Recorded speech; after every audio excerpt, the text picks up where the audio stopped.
آج کا کالم ہے باغ و بہار اور رنڈی رونا۔ قلندر کے مرید اپنے تئیں اکثر اس کے سامنے مشکل سوالات داغ کر چاند ماری کیا کرتے تھے، پر اسے لاجواب کرنا آتا تھا۔ سب سے اعلیٰ تعلیم یافتہ مرید چریا تھا، جس نے 2 مضامین میں پی ایچ ڈی کر رکھی تھی، گوگل اور ویکیپیڈیا۔ جب بھنگ کا دور عروج پر تھا تو چریا کھڑا ہوا۔ حضور ایک سوال کر سکتا ہوں؟ پھیرو چنگ اٹھی سالے کو، قلندر زیر لب بولا۔ پوچھ بے پوچھ۔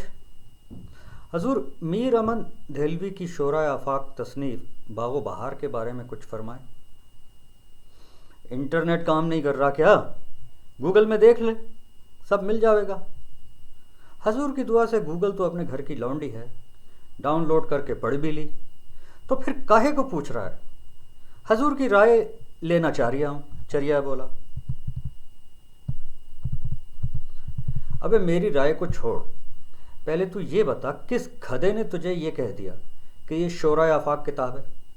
قلندر نے غصے سے پوچھا۔ حضور گوگل ہی کہہ رہا تھا۔ ابے گوگل کوئی آسمانی صحیفہ ہے کیا؟ اپنے کارتوس خان کی زندگی کا مطالعہ کر، ساری کی ساری باغ و بہار تجھے اس کی سوانح حیات میں مل جاوے گی۔ حضور کچھ سمجھ نہیں آیا، جب تک آپ سلیس زبان میں نہ فرمائیں ہم آپ کا کلام سمجھنے سے قاصر ہیں، چریا خوش آمدانہ انداز میں بولا۔ ابے جاہل، یہ اپنا خان روز اول سے عورتوں ہی کی وجہ سے خوار ہو رہا ہے۔ ایک چھوڑ کر گئی مگر اچھی اور نیک دل تھی، خاموشی سے چلی گئی۔ دوسری اماں نکلی، سالی نے ایک اور باغ و بہار لکھ کر اسے رسوا کیا۔ پھر اپنی ہی ایک شاگردہ، کیا بھلا سا نام تھا اس کا، ہاں غرارے تو غرارے نے دے پریس کانفرنس پر پریس کانفرنس کر کے اسے سر میڈیا رسوا کیا۔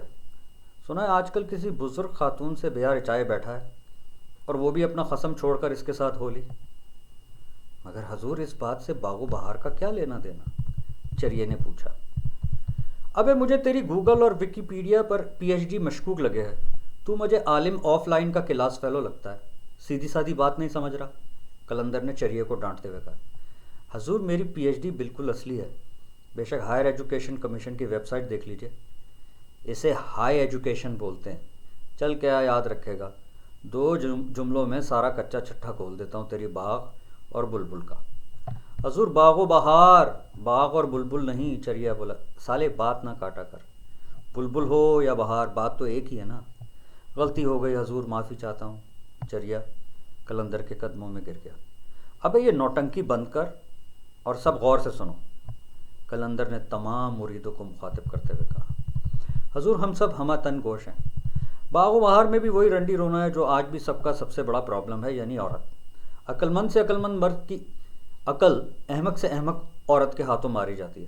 4 میں سے 3 درویش تو بادشاہ تھے، ایک امیر سوداگر، ہر ایک اپنی اپنی کہانی سنا رہا ہے، کہانی کے بیچ 10 کہانیاں اور نکل آتی ہیں، اور سب کی سب ایک ہی گھسے پٹے موضوع پر ہیں، وہ ہے عشق، جو کہ خلل ہے دماغ کا۔ یہی مرض نپولین کو بھی لے ڈوبا تھا، اسی عشق کی وجہ سے ٹروجن وار شروع ہوئی۔ اپنے حاجی صاحب کا دیوالا بھی دوسری شادی ہی کی وجہ سے نکلا، مغل بادشاہ بھی رنڈی بازی کے ہاتھوں تخت و تاج گوا بیٹھے۔ اور اس کے علاوہ کیا ہے باغ و بہار میں؟ مگر وہ تو درویش نمازی لوگ تھے اور عشق حقیقی کے طالب، چریا بولا۔ نمازی تو اپنا کارتوس خان بھی ہے، اپنے حاجی صاحب کو دیکھ لے، 4 گٹے ماتھے پر پڑے ہیں، پھر پھٹکار میں کمی واقع کو ہونے نہیں آتی۔ اور وہ چاروں درویش شراب نوشی بھی اتنے ہی خشوع و خضوع سے کرتے تھے جتنی عبادت۔ اگر بیٹا اس وقت انٹرنیٹ ہوتا، اسمارٹ فون ہوتا، تو سنی لیون یا میاں خلیفہ کو دیکھتے، دل پشوری کر کے باقی وقت سلطنت کو یا بزنس کو دیتے۔ پر وہ عورت کے چکر میں تھے، عشق حقیقی سے ان کا دور دور تک لینا دینا نہ تھا۔ دعا دو ان کو جنہوں نے انٹرنیٹ ایجاد کیا اور تم سب کی عقل کو گھاس چرنے سے بچا لیا۔ سب تشریح پر اش اش کر اٹھے اور انٹرنیٹ کے موجد کو خراج تحسین پیش کرنے کے لیے دھماڑ ڈالنا شروع ہو۔